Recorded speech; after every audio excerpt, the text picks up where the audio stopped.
That's how I clean out these welding squares. It only takes a few seconds. It was easier to film it without this on there, but I make these shields for my air guns, so when I'm blowing off, especially corners like this, it doesn't blow back at me. I think that's a really good idea. I'll put a link in the video to making one of these.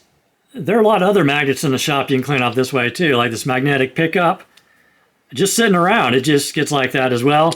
I've got the sharpener here, magnets on it, any sort of light with a magnet on the back, and then of course these magnetic trays get a lot of fuzz on the back, and then they build up in the tray as well.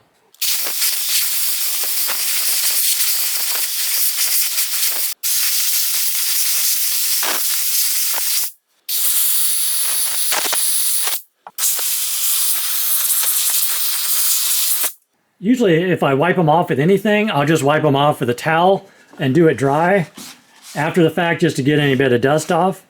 If you did want to use a cleaner, since these are for welding, you do not want to use brake cleaner because it can create a dangerous gas when it's heated up. So what you want to use is acetone. After blowing off, I just put them in these sandwich Ziploc bags, and that way they'll be perfectly clean next time I want to use them. And I usually just have these stuck to my metal toolbox.